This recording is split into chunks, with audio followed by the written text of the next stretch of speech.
Muchas gracias, señor presidente. Un saludo a su señoría, a las senadoras, senadores, a las colombianas y colombianos que nos siguen, a los medios de comunicación, que sé que a esta hora están muy interesados en el desarrollo de este trascendental debate. Yo quiero primero compartir con los ciudadanos, quienes aún están conectados y quieren conectarse, pueden hacerlo, me dicen los técnicos, a través de la red social YouTube.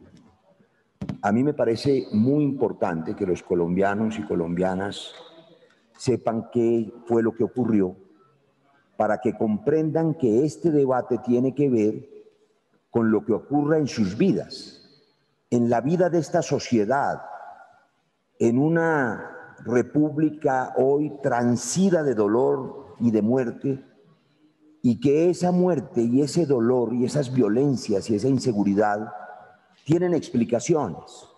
No es una maldición divina el hecho de que en los últimos 2 años o 3 años se haya recrudecido la violencia después de la esperanza de la paz.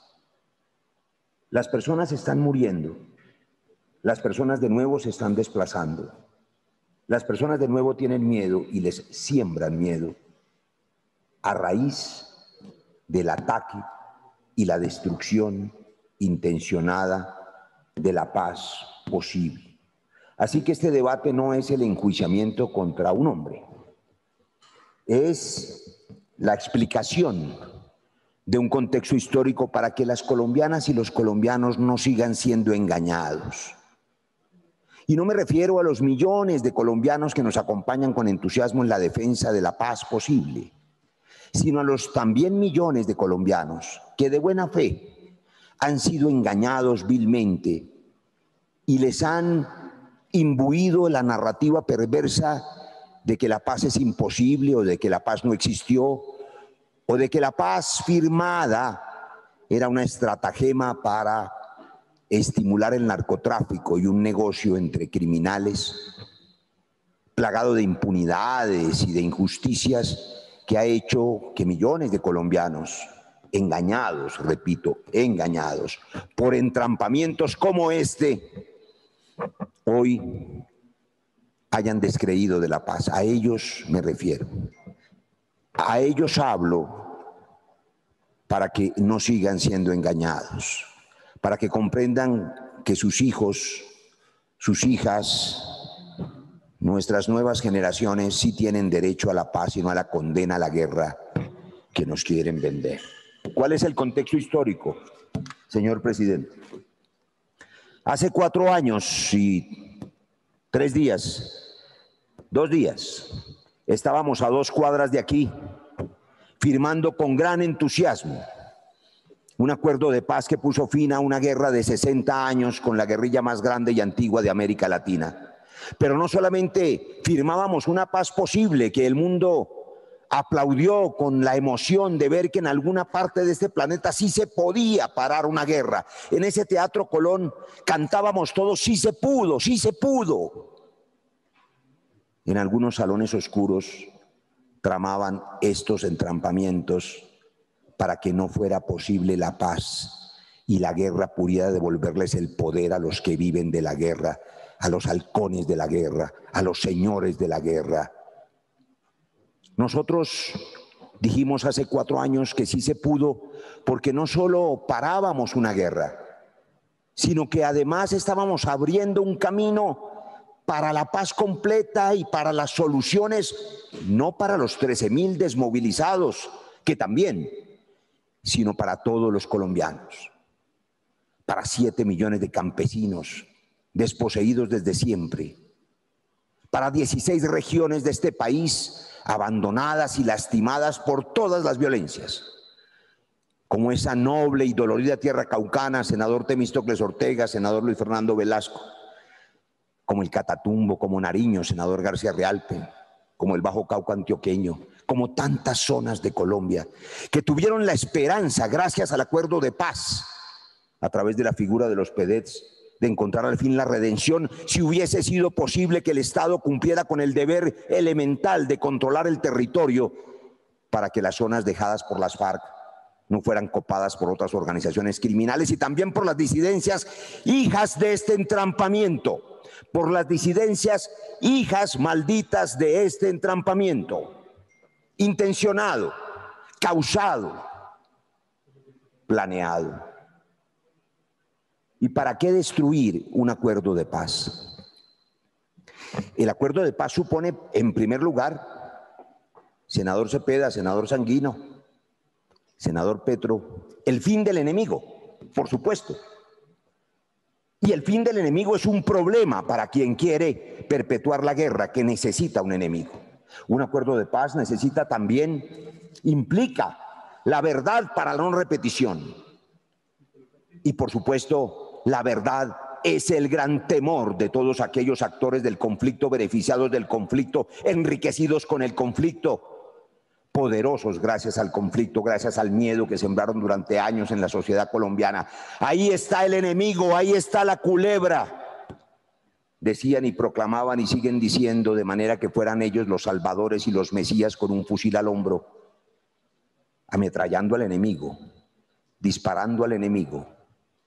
Un enemigo que cada vez es más difuso, hasta el punto que terminó siendo el propio ciudadano en las calles de Bogotá en el pasado mes de septiembre.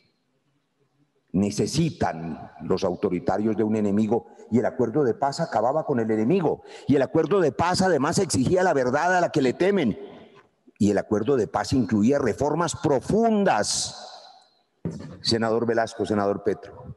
Reformas socioeconómicas profundas para todos los colombianos, empezando por el desarrollo rural integral, es decir, por el problema de la tierra. El problema de la tierra que ha ensangrentado a Colombia desde el siglo XIX con 9 guerras civiles, con la guerra de los 1000 días, con la guerra liberal conservadora, con los terratenientes sangrientos que han despojado y desplazado y matado y amenazado para hacerse con la tierra, y con los corredores del narcotráfico, por supuesto, en los últimos 30 años. El acuerdo de paz era entonces una amenaza para todos estos, para los que necesitaban del enemigo, para los que no quieren la verdad, para los que se oponen a las reformas. El fin del conflicto desaparecía su fuente de poder, la fuente del gran engaño a la sociedad. No son originales en eso, por supuesto. Muchos caudillos totalitarios siempre han inventado un enemigo, desde el enemigo judío que inventó el Estado nazi hasta el enemigo étnico de los tutsis o los hutus. Necesitan un enemigo para matar y necesitan un enemigo para gobernar. La verdad además implica que se conocieran los máximos responsables, que no son necesariamente los máximos disparadores. Son los políticos que dieron los órdenes, los terratenientes que se enriquecieron, los empresarios que financiaron el paramilitarismo. La mayoría de los empresarios colombianos han padecido la violencia, han sido secuestrados, extorsionados, han sobrevivido a la violencia y han generado empleo y crecimiento económico, la mayoría. Pero hay algunos clientes de importantes penalistas, por supuesto, clientes también del exfiscal Néstor Humberto Martínez, que nos escucha, clientes suyos, involucrados con el paramilitarismo, para quienes el acuerdo de paz era una amenaza, y allí se origina la primera intencionalidad de destruir el acuerdo de paz, proteger a esos máximos responsables financiadores del paramilitarismo que llamamos terceros, y ya vamos a ver cómo y con qué eficacia fueron excluidos de la JEP de manera activa para garantizarles la impunidad. Había que hacer algo contra el acuerdo de paz y lo hicieron todo, repitiendo un libreto que discutíamos el lunes en la Comisión de Paz a propósito de nuevas amenazas a líderes sindicales, a los dirigentes de FECODE, a los dirigentes de la Minga Indígena, al senador Feliciano Valencia. Y entonces expuse cómo hay un modus operandi que los colombianos tienen que conocer. Tampoco son originales en eso. Lean la biografía de Goebbels y sus enseñanzas. Primero, la estigmatización. Hay que destruir la integridad moral del contradictor. Si eso no es suficiente, entonces la amenaza judicial primero, el montaje. Senador Velasco, a usted le hicieron un montaje infame y le costó mucho esfuerzo poder desmontar esa trampa, ese entrampamiento. Usted fue víctima de eso. Bueno, después de la estigmatización viene la amenaza, el montaje, la falsa acusación, la amenaza judicial como esta, que fue, por supuesto, un montaje. Fácil de hacer. Hacerle un montaje a quien ha sido delincuente durante 50 años, a quien ha cometido todos los delitos, a quien está en la ilegalidad, a quien ha sido criminal, a quien ha sido secuestrador. ¡Qué fácil! Los colombianos vieron en la televisión al señor Santrich, a quien ya habían visto años atrás, desplegando cinismo, diciendo quizá sobre las víctimas y sobre los cuales los colombianos tenían naturalmente, la mayoría de ellos, repudio, fastidio, rabia, y lo vieron en una operación de cocaína, en un video que mostró el fiscal Néstor Humberto Martínez. Culpable, señor, sin duda culpable. Ojo mundo, ojo Estados Unidos, ojo presidente Santos, mire, son unos narcotraficantes. Hay que acabar el acuerdo de paz, porque fue una farsa y alimentaron esa narrativa perversa que todavía creen millones de colombianos, que dividió al país. Fue eso lo que dividió el país. No fue el acuerdo de paz. Fue la perversión de quienes construyeron esa narrativa. Y por supuesto, después de la estigmatización y de la amenaza, cuando no funciona, pues viene el asesinato y el homicidio. Están matando personas. Han matado personas. Firmantes del acuerdo de paz, más de 250 desarmados, mujeres y hombres, líderes, lideresas sociales, campesinos, recolectores de café en Dabeiba, campesinos en Argelia, Cauca, líderes sindicales, reclamantes de tierras, Johnny en Nariño, matando personas cuando la amenaza no basta. Eso le hicieron el acuerdo de paz a esa persona jurídica, a ese tratado. La estigmatización, la destrucción moral de esa persona jurídica, manchándolo con la perversión de este montaje. Y luego el montaje mismo para destruirlo jurídicamente. Y los intentos muchos de destruirlo constitucionalmente en este mismo salón, que no paran, que no se detienen. No han podido, no podrán. La paz está viva. Pero muchos colombianos tienen derecho a conocer lo que vamos a decir. ¿Cómo se construyó el estigma contra la paz? Empezó muy temprano, por supuesto, con los discursos de los agentes de la guerra. Empezó con las mentiras del no. ¿A cuántos engañaron diciendo que con una ley a la que le pusieron mi nombre íbamos a quitarle los recursos a los jubilados de Colombia para dárselos a los guerrilleros? La ley Roy Barreras se llama, senador Petro. Y dice, la han visto ustedes, estoy seguro, lleva años circulando. Acaba de aprobarse la ley Roy Barreras, le van a quitar el dinero a los jubilados. Todavía me reclaman algunas personas mayores que sí es cierto que acabamos de aprobar la ley que lleva circulando 5 años.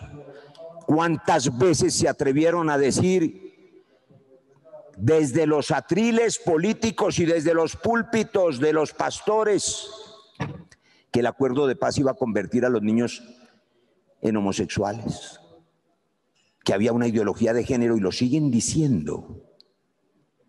Con esas mentiras empezó el estigma, con las mentiras de que se trataba de la impunidad, cuando es el único acuerdo de paz en el mundo, en la historia, en la que un ejército no derrotado aceptó someterse a un tribunal de paz y a la Constitución, a los enemigos de la paz, a esos mismos que votaron y estimularon la campaña de Donald Trump hace apenas unas semanas en la Florida, dirigentes del Centro Democrático.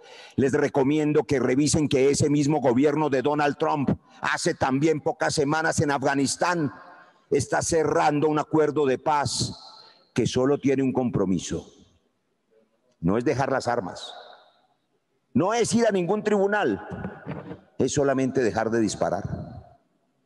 Y allá sí, se vale la paz. En Colombia había que destruirla para proteger estos poderosos capitales y estas enormes culpas del pasado y del presente. No bastó con las mentiras del no. No bastó con la narrativa perversa política y con los múltiples intentos legislativos. Aparecieron las objeciones.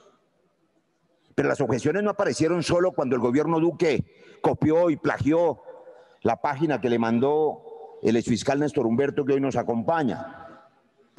Aparecieron antes, en la activa actuación del señor fiscal general de entonces en la construcción del acto legislativo. Ese acto legislativo 01 del 2017 contenía en el artículo transitorio 16, en su inciso 2, la competencia de la JEP sobre los terceros. Era muy importante y es muy importante que los colombianos sepan quiénes son los terceros que financian a los paramilitares para que desmaten campesinos, para que los desplacen. ¿Para qué es importante esa verdad? A mi juicio, ni siquiera para el castigo, ni para la vindicta, ni para la venganza, ni para el odio con el que se habla en los micrófonos pidiendo castigos. Es solo para la no repetición, para desmontar esos aparatos de poder políticos, económicos, militares y paramilitares que siguen despojando cuando ven que no se devela la estructura de sus aparatos. Bien, damos reinicio nuevamente, ya solucionados los problemas en el recinto. El único inconveniente que hay en la transmisión es para quienes estaban dentro del recinto nada más, solamente para los 4 o 5. La demás transmisión se está viendo perfectamente, senador Roy, en todas las personas que nos están siguiendo a través del canal. Entonces, solucionado el tema también interno allá, senador Roy Barreras, continúe con el uso de la palabra por el tiempo que le resta para su intervención. Muchas gracias, señor presidente. Por supuesto, espero que se haya descontado el tiempo. Una precisión, su señoría, porque nos están viendo los medios de comunicación. La interrupción no es solo para las 5 personas del recinto. Comunicadores de medios de comunicación nacionales, aquí en mi chat, me están diciendo que se les interrumpe la señal afuera de este edificio, en sus sedes periodísticas. Pero digamos que no vamos a interrumpir el debate, por eso yo creo que su señoría y nosotros mismos haremos eco de la petición del senador Luis Fernando Velasco a propósito de que este debate se transmita en diferido en la Canal Congreso y en la Señal Colombia. Yo creo que es importante que los colombianos lo sepan. Y su señoría, señor presidente, el senador Gustavo Petro me está pidiendo una interpelación antes de pensar con su venia. Si está de acuerdo, se la concedemos. 10 segundos nomás, con su venia. 10 senador segundos. Petro. Es que olvidé mencionarlo y ahora que Roy está en su intervención, quisiera decirles que dentro de estas personas de las FARC realmente que querían incriminar, en la intención precisamente de provocar un golpe rotundo contra el proceso de paz definitivo, contundente, violaron una de las hijas, secuestraron y violaron una de las hijas de esta persona en Bogotá, y al mismo tiempo al otro hijo le dispararon en su casa. Hasta esos puntos llegó esto que llamamos el entrampamiento. Gracias, Roy. Señor presidente, retomo entonces. Continúe con el uso de la palabra, senador Roy Barreras. Retomo mi intervención y para quienes nos siguen y para no perder el hilo, estaba explicando de qué manera la intención de acabar con el acuerdo de paz era una prioridad para los interesados en la medida en que el fin del enemigo desaparece su fuente de poder político, la verdad los haría responder ante las víctimas por delitos cometidos durante ese conflicto y el acuerdo de paz destruido impediría las reformas sociales profundas que contiene ese acuerdo para todos los colombianos. Y había explicado que la forma de destruir ese acuerdo es la misma forma con la que se destruye a cualquier opositor en la lógica goebbeliana que ha venido aplicándose con mucha eficiencia durante los últimos 2 años sobre todo, pero durante los últimos 10 probablemente. El estigma, la destrucción de la integridad personal, luego el montaje, la amenaza jurídica y luego, si es necesaria, la eliminación física. Y estaba diciendo que en este caso el estigma sobre el acuerdo de paz empezó en la narrativa perversa del no, con las mentiras a los colombianos que votaron engañados, muchos de ellos, otros con convicción, porque creen que hay que aniquilar al que piensa distinto, que le llaman enemigo, aunque sea colombiano e hijo de campesinos, y aunque haya causas sociales y estructurales, hay quienes creen de verdad que la manera de resolver el problema del hambre o del desalojo o del despojo o de la angustia o de la inequidad es matar al otro. Pero el estigma no terminó entonces allí, sino en la construcción de esa narrativa perversa que liaba al acuerdo de paz con el narcotráfico para lo que era indispensable este montaje.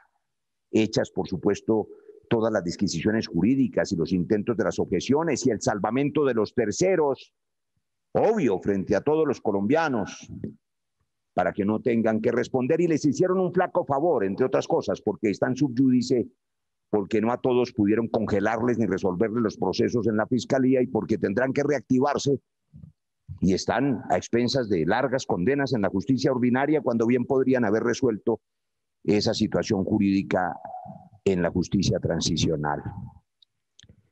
Los montajes no fueron solamente para acabar el proceso, decía yo, sino para estimular las disidencias y transmitirle a las bases que no había seguridad jurídica y pudieran rearmarse. Y dije entonces que esperábamos, justo en el momento de la interrupción, que en casi todos los posconflictos en el mundo hay un porcentaje de disidentes del 8, 10, 12%.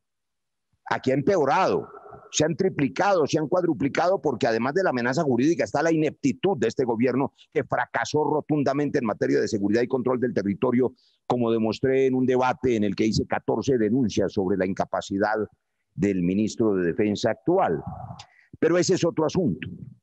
Eso, sin embargo, le explica a los colombianos el crecimiento de las disidencias.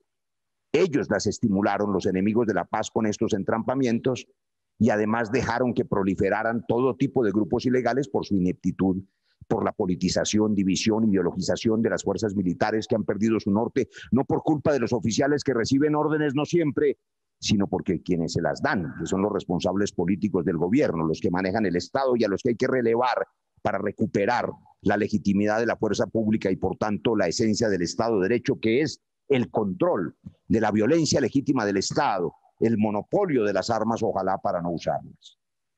No fue este montaje que además quedó en evidencia, como decía el senador Sanguino, nos exime de reiterarlo, el video montado, audio y video alterado que vieron los colombianos para ser engañados y que ha mostrado el senador Gustavo Petro. Hubo otros allanamientos, varios allanamientos, senador Cepeda, no solo la JEP, buscando entrampar a negociadores de paz. Y esos allanamientos terminan en las bodeguitas uribistas como acusaciones en las redes que después producen un daño evidente contra los negociadores de paz y contra la paz misma. Hoy estamos discutiendo lo que ocurrió al conocer el país, todavía no lo conoce del todo, las 24.000 horas en las que en esas grabaciones resulta evidente que negociadores de paz, y no solamente Márquez y Santrich, sino Iván Cepeda o Piedad Córdoba, o de la Calle, o el general Naranjo, yo mismo, muchos otros, porque falta que se conozcan todas las grabaciones. Allí hay otros dirigentes políticos que han tratado de entrampar, como se vio además, con falsificaciones de voces, con imitadores. Además, malos imitadores, habrían podido contratar a los buenos imitadores de la Luciérnaga y les habrían salido mejor estas grabaciones. ¿Por qué esto es un montaje, colombianos y colombianas? Las contradicciones son evidentes. Quiero que las vean. Aquí se han mencionado. Mi oficina ha mostrado apenas en un cuadro muy simple, que quiero que se proyecte para que sea más fácil darse cuenta. Solo apelamos, como aquí se ha dicho, a los dichos del propio exfiscal Néstor Humberto Martínez. Primera contradicción evidente, que seguramente él podrá explicar ahora o intentar hacer. Acciones en Colombia de una agencia de seguridad extranjera. Están proyectando, creo que en desorden. No, aquí está, tienen razón. Audios que se entregaron a la JEP. De acuerdo, pongan la primera. Subrayo esta frase que dice el exfiscal Néstor Humberto Martínez el 16 de mayo de 2019 en la tan mentada y fabulosa entrevista de esa gran periodista que es Yolanda Ruiz, en RCN Radio. La Fiscalía dispuse en primera persona que se hicieran públicos los audios enviados a la JEP, eso dice el 16 de mayo. Y el 9 de noviembre del 2020 en El Espectador contesta a otro periodista, no sé qué decirte, primera vez que oigo que son 24.000 audios. Primera contradicción, primera vez que oye de los audios, pero sin embargo dispuso que se enviaran. Claro, se nos dirá que él oyó solo un pedacito y no los demás, y que envió los que había oído, que eran los 12 de los 24.000. Pero pensar que el fiscal general de la Nación en semejante operación de seguridad nacional solo le mostraron un pedacito de los audios y le ocultaron los demás sus subalternos o las agencias de cooperación que trabajan íntimamente durante décadas y que tienen toda la experiencia y todos los protocolos conocidos por todos los expertos, pues es imposible pensar que no se conocían. Segunda contradicción, la entrega controlada. Aquí se escuchó la voz del fiscal. Subrayo el texto, 16 de mayo. La Fiscalía participó en una entrega controlada de 5 kilos de cocaína. Y dice el 9 de noviembre, nosotros no estuvimos en ninguna entrega controlada. Y entonces, la fiscal Berta actuó por su cuenta, también, como dice luego que actuó la DEA, cada quien aquí era una rueda suelta. No estuvimos en ninguna entrega controlada. ¿Y qué hacía la doctora Berta Neira en el 5º piso de ese hotel? Tercera contradicción. Dice el 16 de mayo que está en este lío y que renunció, entre otras cosas, indignado por cumplir con la ley. Cumplir con la ley es actuar de acuerdo a la ley ante un hecho criminal. Pero el 9 de noviembre dice, cuando se capturó a Jesús Santrich, la Fiscalía no sabía de todos estos hechos. La Fiscalía no sabía. E incluso en el libro le pregunto a ellos, es decir, a la DEA, ¿ustedes saben algo de esto? ¿En verdad el fiscal general de la Nación le pregunta a la DEA si está cometiendo un delito? Porque anticipo, colombianos y colombianas, si la DEA estuviera haciendo una operación por su cuenta, estaría cometiendo un delito, porque está estrictamente prohibido por la Constitución y la ley que una agencia extranjera actúe por su cuenta. Eso no se hace, eso no ocurre, eso es mentira, eso no ha pasado nunca. Imaginen ustedes, agentes de la DEA, de la CIA, los marines, el FBI, aquí haciendo lo que les venga en gana. Y el fiscal entonces dice, les pregunto, ¿ustedes saben algo de esto, señores marines? Por supuesto que es imposible. Hay cooperación internacional, hay estrictos protocolos, el fiscal sabía. Y si no sabía, no podía preguntarles, sino denunciarlos. Otra contradicción, acciones en Colombia de una agencia de seguridad extranjera. 16 de mayo. Dice el doctor Néstor Humberto Martínez, todas las actuaciones fueron con sujeción a la ley. Y dice el 9 de noviembre, no, había como sospechas de un entrampamiento, sospechas. Eso se llama noticia criminal, señor fiscal. Me da pena, yo soy médico y usted es un gran jurista. Pero eso de que había como sospechas se llama noticia criminal. Había como sospechas de un entrampamiento. Y la DEA en ese momento no confirmó nada de eso. La DEA estaba haciendo una operación por su lado y nosotros teníamos otro operativo. O sea, la DEA estaba actuando de manera autónoma, ilegal, inconstitucional, y el fiscal tenía como sospechas de que eso pasaba. Pero lo más importante es la frase final.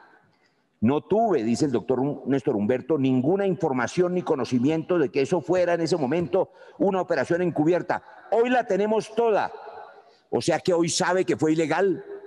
Será muy interesante escuchar ahora al doctor Néstor Humberto, porque si se reitera en su última declaración del 9 de noviembre, no en la del 16 de mayo, tendrá que reconocer que entonces el entrampamiento fue ilegal, porque dice, comillas, hoy ya la tenemos toda la certeza de que hubo una operación encubierta de la DEA de manera autónoma, dice él, sin participación de la Fiscalía. Veremos y oiremos. Segunda o tercera o cuarta contradicción. Además del video editado y manipulado, entonces, a propósito, para los colombianos, esto tampoco es original.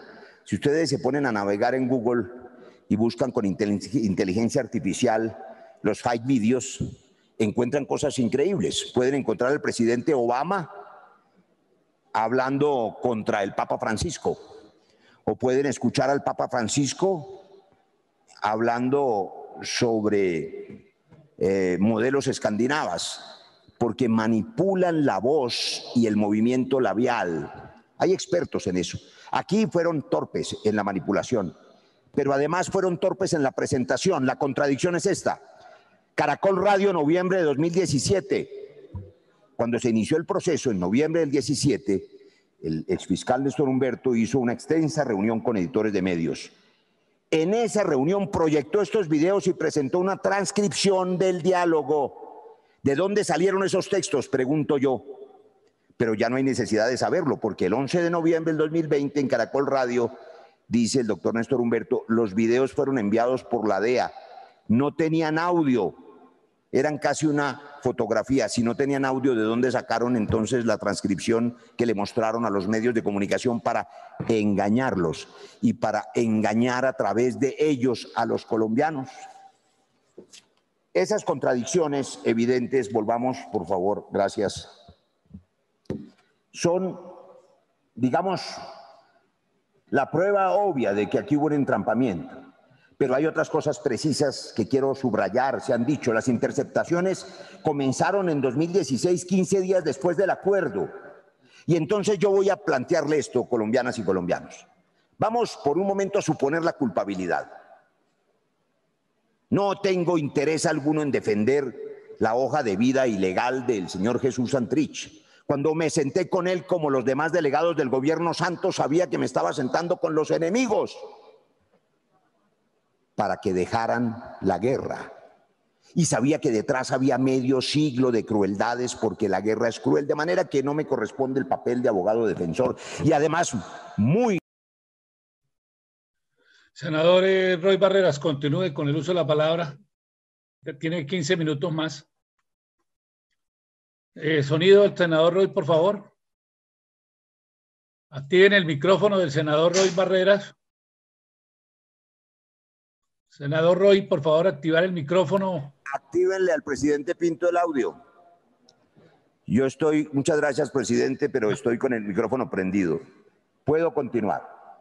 Entonces digo que ni papel de abogado defensor ni de exculparlo por el hecho imperdonable, a mi juicio, de haber abandonado el acuerdo de paz. De manera que supongámoslo culpable.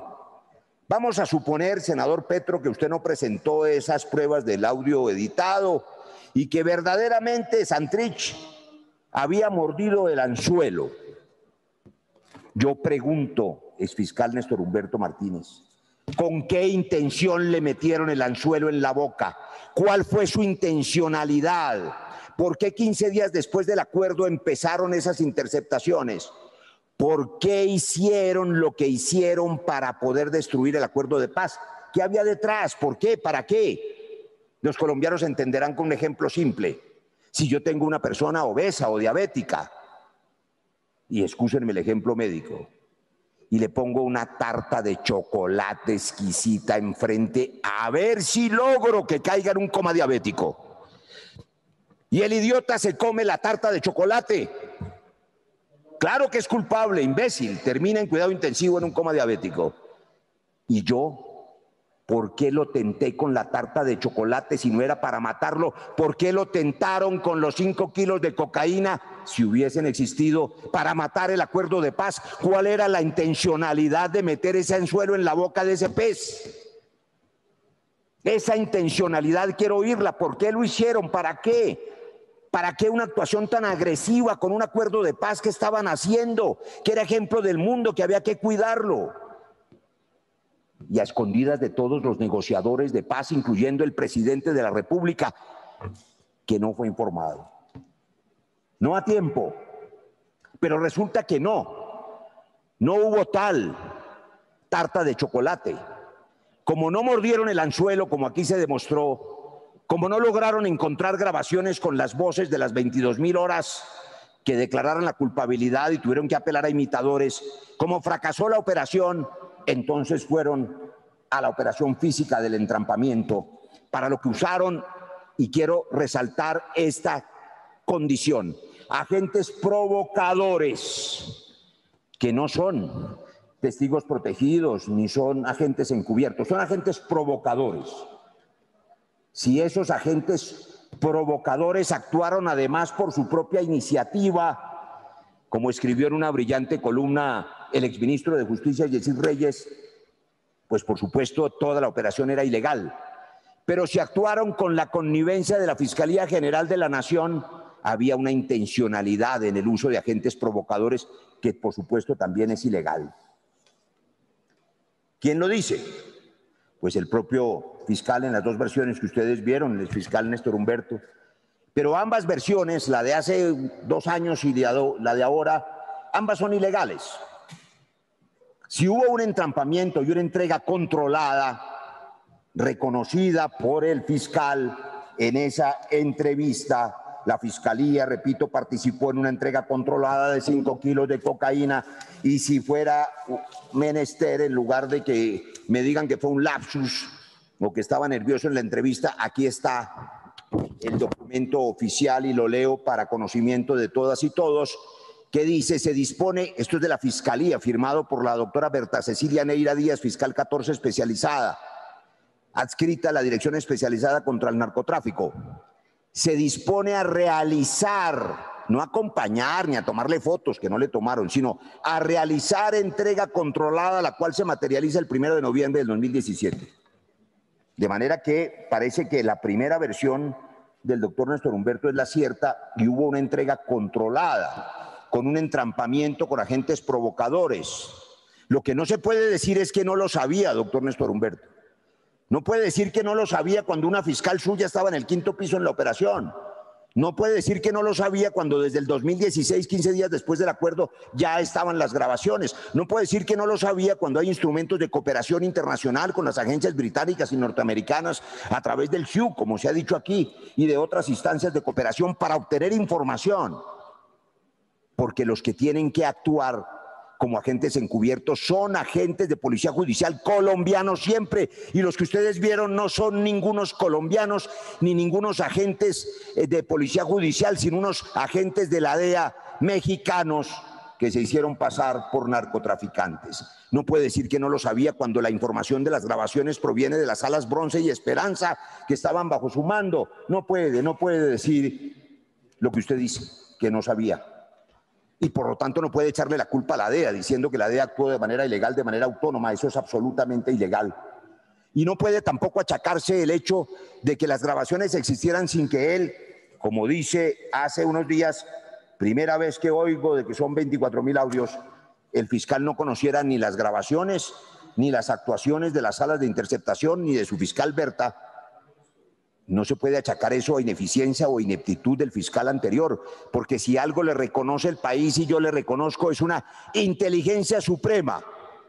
Es un hombre supremamente inteligente y muy eficiente, además, de suerte que, por supuesto que sabía. Ahora, no me sorprende. Lo que sí me sorprende es que la fiscal Berta Neira haya participado en ese entrampamiento y en esa entrega controlada, como se ha dicho, pero hay que reiterarlo, sin que haya videos ni fotografías en un hotel que tenía cámaras en una operación. ¿Se acuerdan, colombianos y colombianas, del entrampamiento o la operación, como haya sido, del tal señor Bermeo? Había cámaras en todos los ángulos, encima de la mesa, debajo de la mesa, entre las piernas. Todos vimos cómo metió la plata, se fue al baño, la novia. Parecía una película, era una película. Y aquí no grabaron ni un minutico de semejante operación. Ojalá nos sorprenda ahora el fiscal mostrándonos el video en que el señor Santrich, porque eso es lo que usted va a decir, le entregó los 5 kilos de cocaína al señor Marín. Eso hay que verlo. Eso si ocurrió y era una operación encubierta con un agente infiltrado, con un testigo encubierto o con un agente provocador ilegal, pues tenía que estar allí la filmación. ¿Dónde está? No existió. Mintieron, engañaron a millones de colombianos para destruir un acuerdo de paz y mantener un statu quo sangriento de poderes establecidos. Yo quiero ver esos videos. Lo que sí vimos es un señor Gómez que trabajaba para la DEA entregándole a un señor mexicano que era otro señor de la DEA, como aquí se dice. Es usual en las cooperaciones internacionales que estos entes, a través de ese esquema del SIU, trabajen, sobre todo senadoras y senadores, a través de la DIGIN y de la Policía Nacional. Excepcionalmente, en el tamaño de estas operaciones se hace con el CTI, porque la policía además es experta, tiene una larga experiencia. Una larga experiencia además que conoce muy bien, entre muchos otros, un colombiano ejemplar que es el general Naranjo. Infame intento de involucrarlo, infame, miserable intento de involucrarlo, de ponerlo en duda, de tacharlo. En esta ocasión, de manera curiosa, eso es legal, no usaron la DIGIN, usaron la CTI, los agentes de policía judicial del propio fiscal general. ¿Saben para qué? Creo yo, para que el presidente Santos no se enterara, para que solo cuando fuera inevitable la gran rueda de prensa en la que el presidente Juan Manuel Santos fue engañado por su fiscal general de la Nación y le dijeron a los colombianos que había una operación de cocaína que nunca pudieron y hoy no pueden comprobar, lo que no excusa a Santrich, reitero, por tercera vez, de haber abandonado el proceso de paz. Bien, en un delito real, colombianos y colombianas, es evidente, en un delito real que está siendo seguido por autoridades, pues hay dos criminales que van a cometer el delito, el uno le va a dar cocaína al otro y hay un testigo infiltrado o un agente encubierto. En un falso delito como este, y por cuarta vez debo decir, a mí no me sorprende en absoluto que Santrich haya cometido todos los delitos del Código Penal durante sus épocas de guerra. Deberá decirle la verdad a las víctimas. Pero este no lo cometió. En un delito falso hay un agente provocador que ¿en qué terminó en este caso? Con un señor de la DEA que al tiempo era del cartel de Sinaloa y el señor Marlon Marín. ¿Dónde está? ¿Dónde está el negociador de paz involucrado en la negociación? ¿Cuál es la mentira más evidente? Que cuando se dispone a realizar la entrega controlada, el exfiscal Néstor Humberto, un año y medio después, dice que no existió la entrega controlada. Nosotros no estuvimos, vuelvo a leer sus propias palabras, en ninguna entrega controlada. Hay protocolos internacionales para esas entregas controladas que implican la filmación, los audios, los videos, las pruebas químicas de la sustancia. ¿Dónde está todo eso? Y claro, la cocaína queda en custodia y hay que recordar que la Fiscalía es el primer respondiente, no bajo el sofisma de que la Fiscalía es narcotraficante, porque no. Las operaciones encubiertas existen y las entregas controladas también, no las nieguen. Pero existen cuando una organización criminal, por supuesto, hace parte del operativo, no cuando no hace parte y es yo con yo, DEA con DEA. Y una fiscal en un quinto piso que además, por supuesto, no se toma el trabajo ni siquiera de firmar la... Senador Roy, ¿cuánto tiempo más necesita? Ya lleva los 45 minutos. Senador Roy.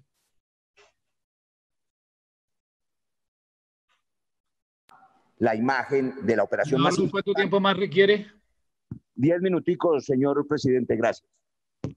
¿Dónde está la imagen del señor Santrich entregando la cocaína? Si tenían todas las cámaras, todos los agentes encubiertos, ¿por qué no tienen esa prueba reina? Porque no existió.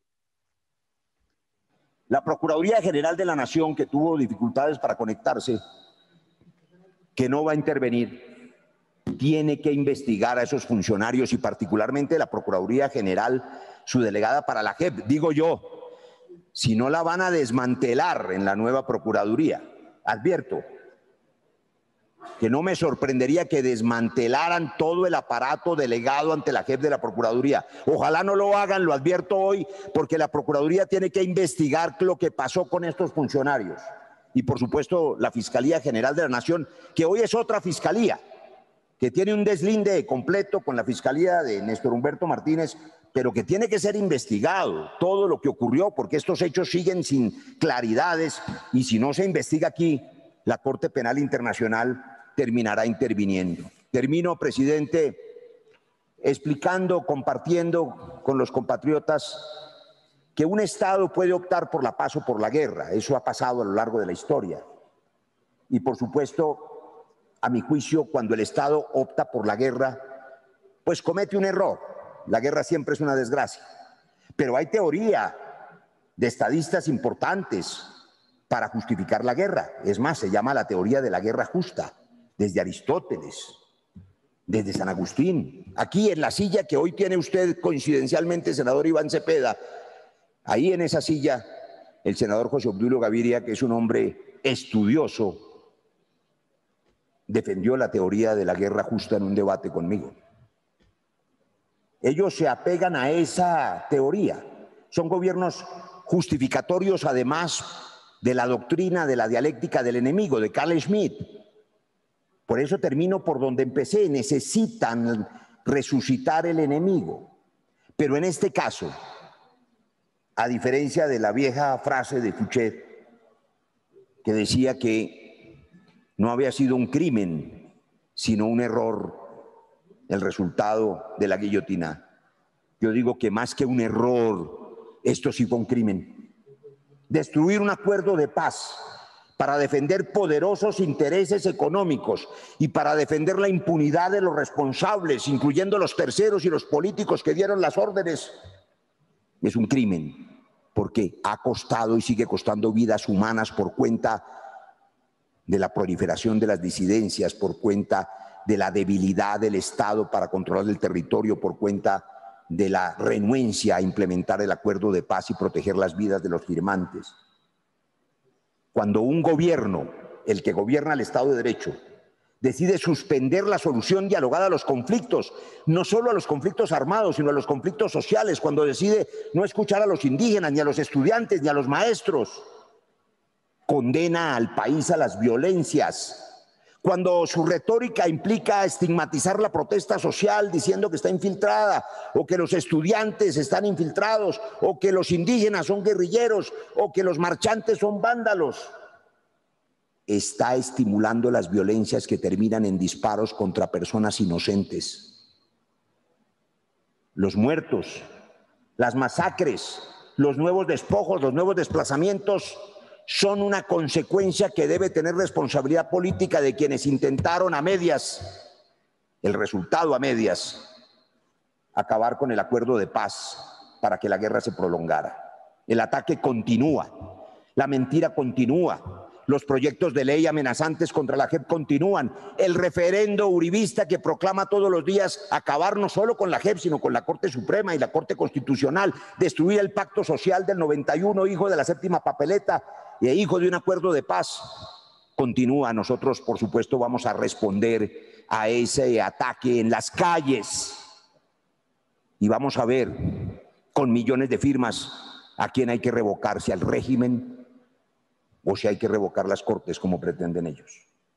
Termino, señor presidente, con una nota histórica de Stephen Zweig, que hizo quizá la mejor biografía de Joseph Fouché, porque muchos han dicho aquí que la inteligente trayectoria del exfiscal Néstor Humberto Martínez se parece a ese personaje histórico que sobrevivió a la monarquía, a los Luises, a la Revolución Francesa, a Robespierre, a Napoleón, a la nueva monarquía. Dijo Stephen Zweig, abro comillas, los gobiernos, las formas de Estado, las opiniones, los hombres cambian, todo se precipita y desaparece en este furioso torbellino de esta época. Solo uno permaneció al servicio de todos y todas las ideas dominantes, Joseph Fouché. Sin embargo, en su último destierro en Francia, Fouchet vivió hasta el último de sus días atacado por la prensa y por la opinión pública. No lo recordamos bien hoy. Pero estamos, fiscal Néstor Humberto Martínez, en honor a su inteligencia y a muchas otras cosas que hizo antes de ser fiscal en la construcción institucional de Colombia. Su inteligencia ha servido para muchas cosas, también para cosas buenas. Estamos en épocas de perdón. Yo no quiero que la historia de Colombia lo recuerde como el Fouchet colombiano. Yo quiero que lo recuerde como el hombre que hoy en este debate como el hombre que hoy en este debate nos diga: me equivoqué, no creí en el acuerdo de paz desde el principio, me equivoqué, pido perdón.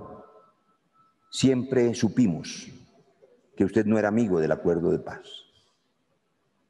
Hoy tiene una oportunidad de ayudarnos a reconstruir la legitimidad del acuerdo diciendo: sí, me contradije, me equivoqué, quiero ayudar a construir la paz completa en Colombia. Gracias, presidente.